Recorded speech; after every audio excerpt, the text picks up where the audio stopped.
If you thought all funds or all sectors were created equal, get ready for a shock. The difference between the best and worst performing sectors is sensational. It's time to ask the question, do sectors have sex appeal?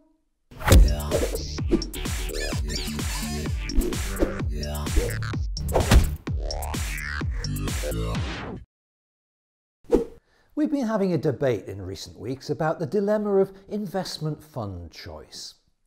With people like Mark Dampier saying that 90% of managed funds are rubbish, it's tempting to stick with a passive strategy and own the world Andrew Craig style.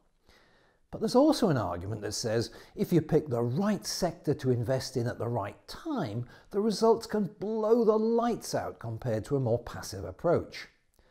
Especially if they can show this kind of outperformance over a longer period than the 5 years favoured in most companies' marketing materials. A recent Sunday Telegraph report highlighted that of the 15 best performing funds over the last 5 years, only 3 remained in the top 15 if you took an 8-year view that includes those turbulent times of 2008. Some of the small cap funds that have been the biggest gainers recently lost 30% of their value in 2008 and 2009. The only 3 to appear in both the 5 and 8-year pop charts are AXA Framlington Biotech, Pictet Biotech and MFM Slater Growth. Those names point you in the direction I hinted at earlier. It's not just that a star fund manager can make the biggest difference, it's being in the right sector at the right time. Top performers over the last 8 years have been dominated by funds focused on healthcare, biotech, Asia, and in particular the Indian subcontinent. While the FTSE gained a modest 12% in 8 years, the AXA Framlington Biotech Fund is up an astonishing 409%. Pictet's Biotech Fund is up a mere 275% in that time, suggesting that even in the hottest sectors, great managers can still make a substantial difference. First State Indian subcontinent returned a stellar 287%, with their wider Asian Sustainability Fund up 210%. Do you have your portfolio valuations for the last 8 years to hand? Are you up by 200% or more? I thought not. But of course the $64,000 question is, which sectors will dominate the next 8 years? We can say with near certainty that it is unlikely to be the exact same sectors that I've just listed here. But what if you're a cautious investor more concerned with capital preservation than chasing higher risk-reward options through timing the right sectors and fund managers?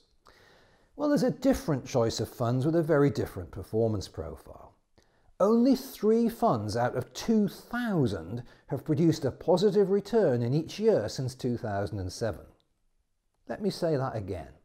Of the 2,000 professionally managed funds available to UK investors, precisely 3 have managed a positive return in each of the last 3 years.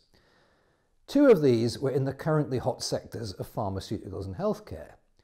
That leaves the rougher total return fund as the star preserver of capital, delivering 69.4% growth in 8 years.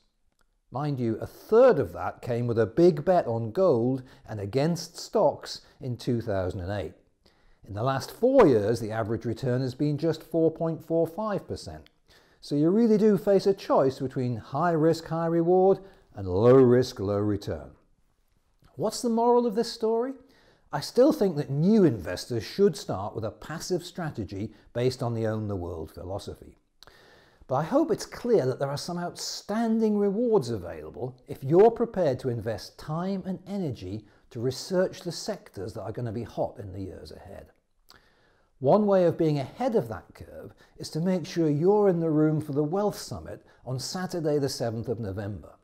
You can reserve your seats at thewealthsummit.co.uk. If you think you can leave your fund choices to your financial advisor, be very careful out there. Those in the know increasingly feel that the bond market could be about to trigger the next big crash.